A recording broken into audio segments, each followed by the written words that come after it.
It's clearing up off into the distance, but we've still got a wet racetrack, but it doesn't matter. We've got the tires bolted on, and we're getting ready to go back to green flag racing here at Circuit Gilles Villeneuve in Montreal, Quebec.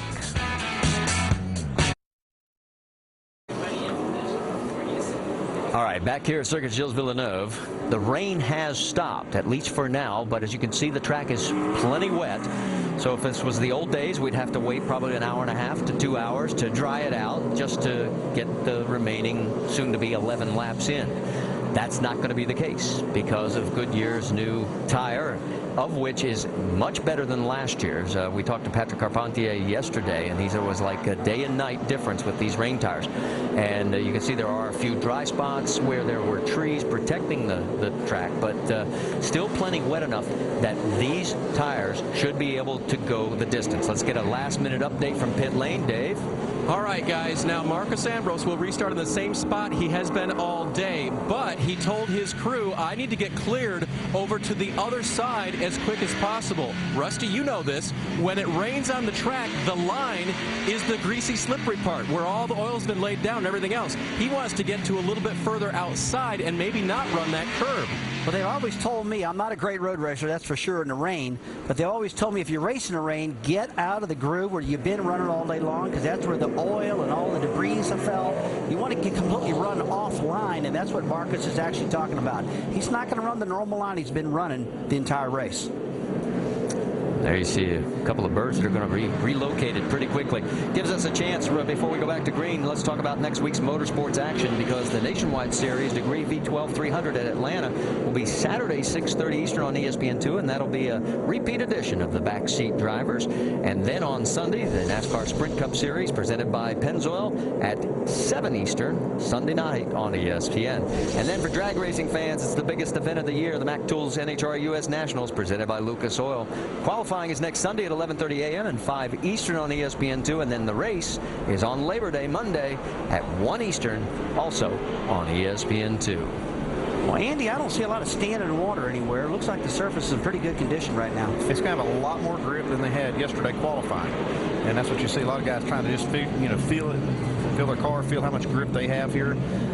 Really an unknown. They're just going to have to drive down in there. They're not going to know exactly. Well, and you heard the concern from some of the crew chiefs that if it dries out too fast, of course, the rubber on these tires will go away quickly. And then we saw a couple of spots where the trees had protected the track, but it looks like by the time we go back to green flag racing, we'll have 12 laps, it says, to go right now. So there you see just a couple of those dry spots, but it shouldn't dry out that fast.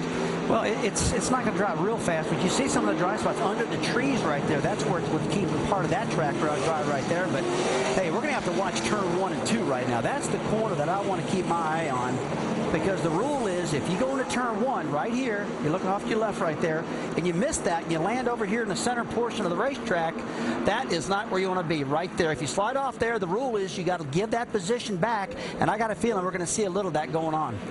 And we have not had what we talk about, the big carnage that we've seen here like 2 years ago in that section. But again, we're talking about a whole different set of circumstances, and we're back on a wet track. The biggest issue right now is going to be visibility for everybody behind the leaders right here. You see a lot of water flying up in the air, and there's no rain out here right now. You're just seeing all the water being kicked up. These rain tires work real good, and the way they work is to kick that water out of the way, and you're going to see it all up in the air. It's going to be really difficult for these people right here, all these drivers, to be able to see the ones in the middle of the pack. The Montreal faithful are on their feet as we get ready to go back to green flag racing here in Quebec. And again, Ambrose gets a good jump.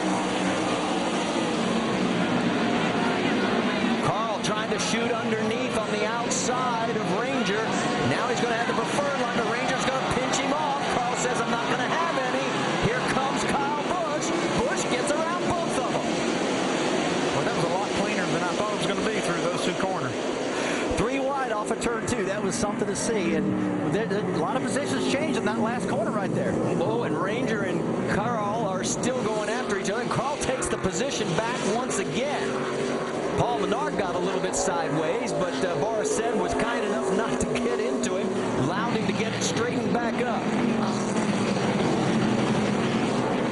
That's Ambrose. Right behind him, the wounded 18, and still fighting Kyle Busch, then Carl, then there you see Andrew Ranger. He's looking a little slick, and then here comes Paul Menard inside of Ranger trying to take that spot. And now they're making their way down into turn 8. This is a key passing zone like we talked all day long. And this is where you're going to see some attempts right here. Into 8 right now, exiting turn 9. Goes off the track. Oh, right through the mud. Kept on going. And look at Ambrose. Is this guy good on a road course? Doesn't matter whether it's dry or wet. He is already opening up a big lead. Here comes Carl, going to try the outside on Ranger. Ranger's got the preferred position. Now he's going to duck underneath him. The old crossover. Yeah, but he gets a wheel spin. Look at the gaggle of cars behind him. 3 wide there at one stretch. That was Antonio Perez. And Steven Wallace goes around. Look out. That was an Keller move by the 86 car. He just wrecked got you there. Steven has gotten wrecked twice by the 86 car. No love between those guys, that's for sure right now. See what happens at the end of the race if we make it that far with those two. All right, back to the battle towards the front of the field. You saw Ranger. There is Carl Edwards. He's opened up a bit of ground over the 60 car, but Ambrose is checked out. Yeah, you can see how much spray is up in the air. These cars behind the leaders are really fighting that vision. All right, there is the 09 Boris said. Still side by side. They've been racing all day long. And now the advantage goes back potentially to Menard as he's got the inside line. As they straighten out, Menard still has the spot, but here comes Boris one more time. 10 laps to go here in Montreal. Everybody slip-sliding everywhere, but hanging on. Some really good the driving improvement from last year to this year has been better, too. These guys are more comfortable, the ones that have been here more than once. Well, and also on a lot better tire. Goodyear brought a lot better tire. We got a caution out for debris in turns 13 and 14, which are the last 2 corners before the start-finish line. And there it is. There it is. Yeah, that would not be fun to hit, and that is right near the exit of that corner, the final corner onto the front straightaway. Yeah, we've heard NASCAR say that we're not going to put up with bumper bar problems. It looks like the 27 car. He could have been the one that maybe lost the bumper. I see some damage just on that right rear corner. Oh, he was involved in that flat spin. left rear. When Steven got turned, he also got involved. Steven's got some there's where the bumper came from. Him and Antonio Perez have been having a real fight out there all day long. Yeah, they've been into each other a couple of times.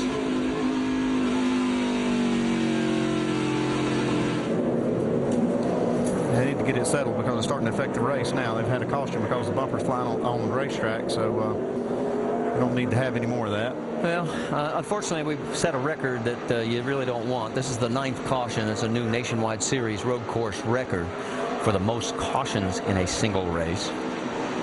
And we've had a total of 24 laps, almost 1/3 of this race under caution. Well, we obviously didn't want to see that, but what we see, some domineering runs out of Marcos. So Max Pappas flying through this field. Some incredible runs we've seen out of these road racers today, and just everybody in general. But one thing you said earlier, Marty, that I was really impressed with is how good these guys have really done from last year to this year, understanding how to race in the rain. And listen to what Mike Helton told us. If this is successful, we might move this to Cup racing. Let the Cup guys try it. Because let's face it, those guys will know a little bit more of what's going on. That's the high talented guys out there, good crew chiefs. These guys are smart. They know how to race in the rain if they had to. All right, let's go back and show you a replay of what happened back in turn 10 involving that man right there, Steven Wallace. Okay. Inside, 86 inside here. Inside. Yep, there it is. And then that's Jason Keller. And then this is what happened to his teammate Brendan Gaughan. He got turned going into turn number 1 by the 81 of Alex Tagliani. And almost saved it. Almost saved it and didn't lose any positions. He had a good run. He was 11th when this caution flag come out. He was looking great in that U.S. Fidelis car. He has dropped down to 24th position because of the spin.